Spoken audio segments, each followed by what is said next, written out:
Úbeda Historia.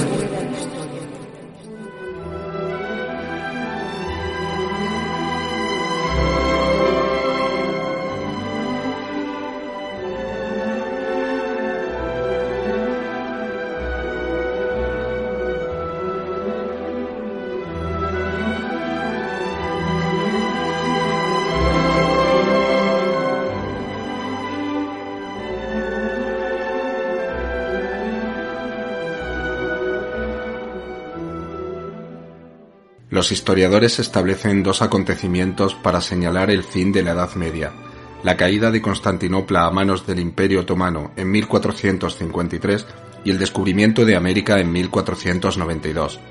Si bien el primero cuenta con un consenso más generalizado por la carga simbólica y económica que supuso la desaparición del Imperio bizantino, el hallazgo de un nuevo continente a los ojos del mundo occidental tuvo igualmente unas repercusiones brutales para el destino de la humanidad.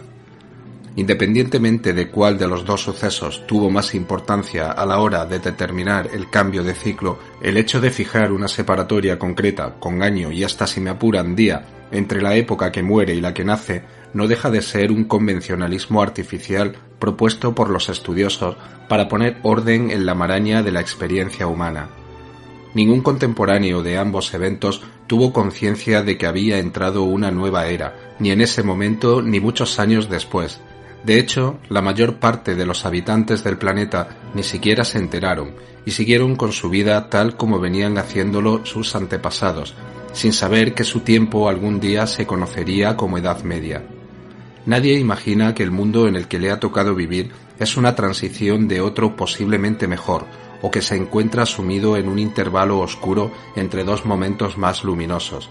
Simplemente vive su presente creyendo que su época es tan especial como cualquiera. Aunque el término Edad Media está sujeto a discusión y no es este el espacio en que toca abordarlo, sí podemos afirmar que en ciudades como Úbeda ambos acontecimientos pasaron casi de puntillas y en nada cambiaron los esquemas mentales de aquella sociedad analfabeta y sumida en la supervivencia diaria. Para un pueblo perdido en el interior de esa España agreste, la percepción de un cambio de ciclo a nivel intelectual, cultural y económico sencillamente era una quimera, hasta el punto que podemos afirmar que Úbeda vivirá instalada en una letárgica Edad Media hasta el último cuarto del siglo XIX. Sucesos como la finalización de la Guerra de Granada tendría mucha más repercusión en la vida diaria del ubetense de a pie que la llegada de Colón al Nuevo Mundo. Y es que hay que tener en cuenta que desde la conquista cristiana en el siglo XIII, la ciudad venía sosteniendo una lucha ininterrumpida con el enemigo musulmán y sus clichés psicológicos y la misma configuración urbana estaban marcadas por este hecho. Cuando se rompe esta barrera y caen los muros del Alcázar, sí se debió sentir una sensación de finalización de ciclo, como un cerrojazo a un tiempo marcado por la guerra y la alarma constante a través de las generaciones. A partir de entonces, el mundo agrícola lo irá impregnando todo, y los años y los siglos se irán sucediendo a ritmo lento, con cadenciosa inalterabilidad.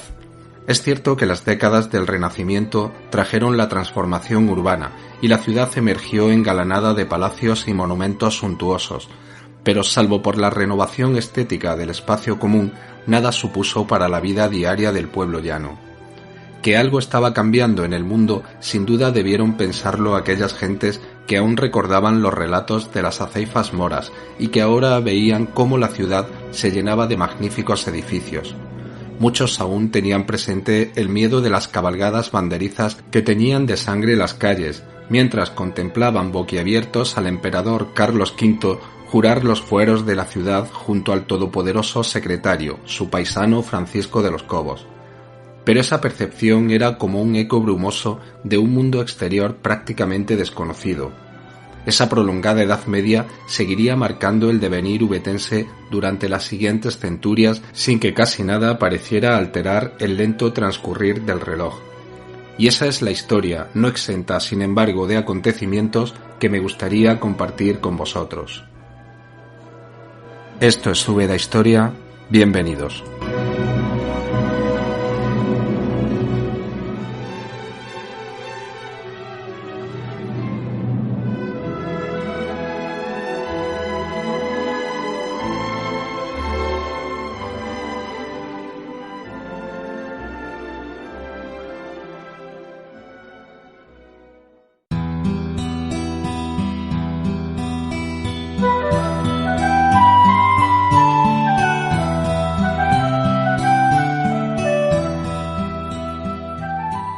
Como hemos venido diciendo en los últimos capítulos, la ciudad de Úbeda se dispone a encarar un nuevo tiempo. Aunque en principio pueda parecer haber cambiado para sus habitantes con la llegada del nuevo siglo, sí había cosas sin embargo que estaban a punto de modificar profundamente la estructura social y el marco de convivencia de la población. En primer lugar, con la conquista del Reino de Granada por los Reyes Católicos, Úbeda pierde su condición fronteriza, lo que llevará a un nuevo planteamiento por parte de la autoridad real de su condición militar y tradición levantisca. La consecuencia directa será la demolición en 1506 de la barbacana del Alcázar para intentar poner fin a la eterna lucha de linajes e ir limando progresivamente su carácter guerrero. Como veremos a continuación, esta transición no será ni rápida ni incruenta, pero sí va a establecer un punto de no retorno a la situación anterior. Este episodio lo hemos narrado en el capítulo precedente dedicado a la iglesia de Santa María, por lo que apenas pasaremos de largo en el presente, si bien insistiendo, y no nos cansaremos de hacerlo, en la tremenda importancia del acontecimiento, pues se puede decir que a partir de la desaparición del muro de la ciudadela surgirá una Úbeda bien distinta.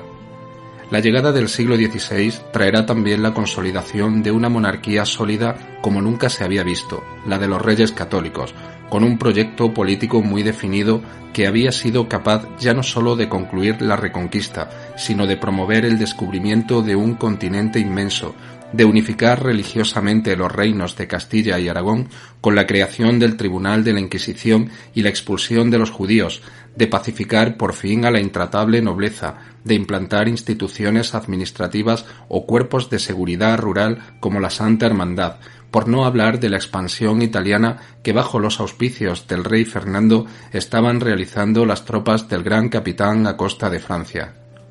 Algo de todo esto, sobre todo aquello que afectaba más directamente a la ciudad, era sin duda percibido por los ubetenses, si bien evidentemente no podían concebirlo como la llegada de un nuevo ciclo, pues, como hemos dicho, su rutina iba a ser la misma durante muchas generaciones más. Sí podrían pensar tal vez que aquello podía significar algo así como el final de un modo de entender las relaciones con el mundo que les rodeaba, o dicho de otra manera, ya no había moros a los que temer y con los que combatir y por tanto podía atisbarse un periodo de relativa calma en el horizonte.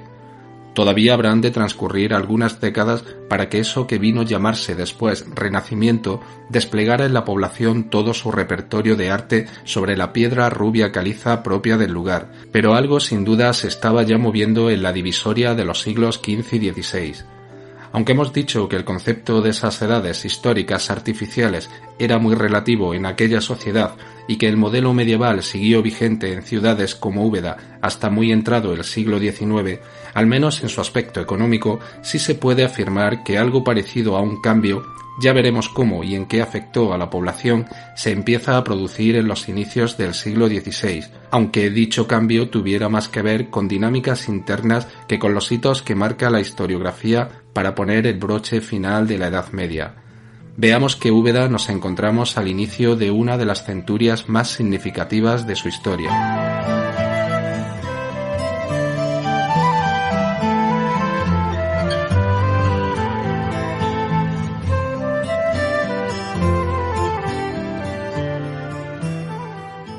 No bien se inicia el siglo XVI, en el mismo 1501 se va a crear en Úbeda la institución de los 24. Este era un cargo equivalente al de regidor municipal, nuestro alcalde actual. Según la definición extraída de Wikipedia, la veinticuatría es un cargo propio de las corporaciones municipales de algunas ciudades de España durante el antiguo régimen, como Granada, Úbeda, Baeza, Jaén, Salamanca, Palencia, Córdoba, Sevilla y Jerez de la Frontera. Se trataba de un cargo equivalente al de regidor o concejal y estaba asociado a la nobleza y posición social de quien lo ostentaba. Al cargo u oficio de 24 se le conocía como veinticuatría. El nombre parece derivar de los 24 caballeros capitanes que quedaron guardando las puertas de la ciudad de Granada por orden de los Reyes Católicos tras la conquista y que quedaron por regidores de ellas. Pues bien, Úbeda adoptará la denominación para referirse a dichos cargos municipales. También en ese mismo año se le concede a la ciudad la edificación de una casa de audiencia. El concejo debe derribar 2 edificios para la nueva construcción.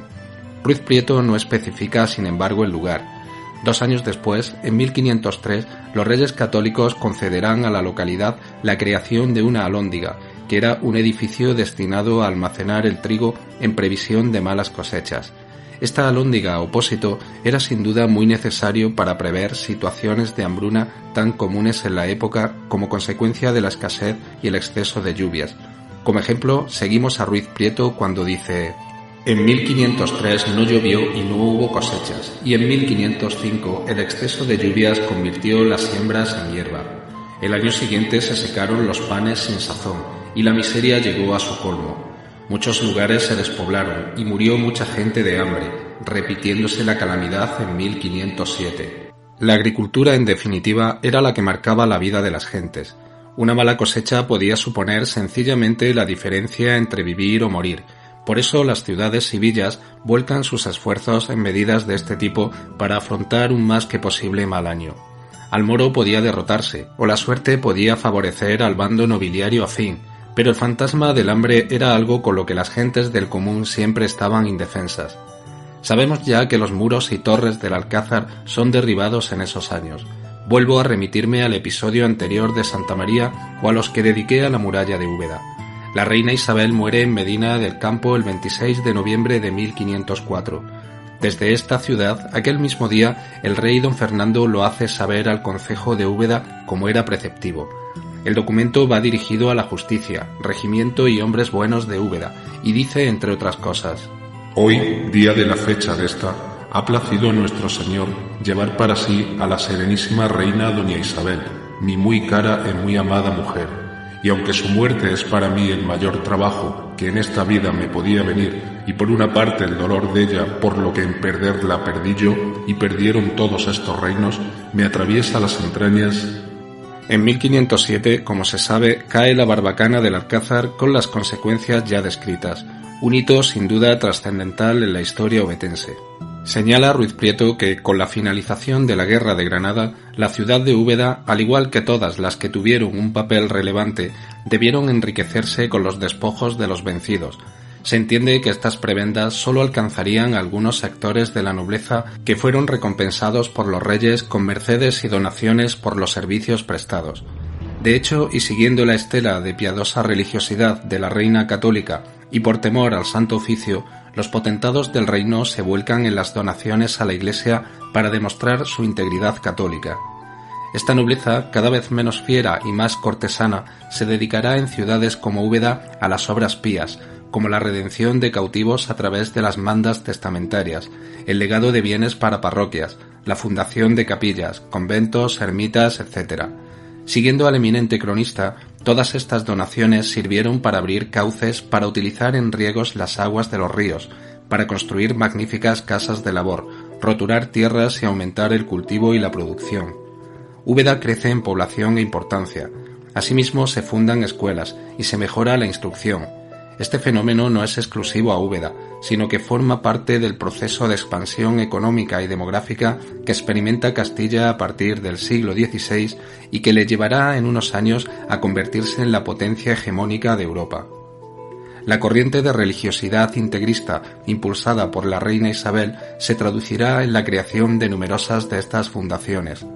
Las élites de la sociedad aristocrática, al tiempo que invierten en la salvación de su alma, inician una campaña de prestigio con estas donaciones e iniciativas constructivas, y Úbeda será una de las poblaciones más beneficiadas por esta corriente. Aunque aún falta algún tiempo para que Cobos y Vandelvira inicien la transformación urbana, ya empiezan a ponerse los cimientos de la nueva España renacentista e imperial. Pero antes debemos ver otros sucesos de importancia que afectan a la ciudad de los cerros y que la mantienen aún encadenada a las viejas inercias medievales.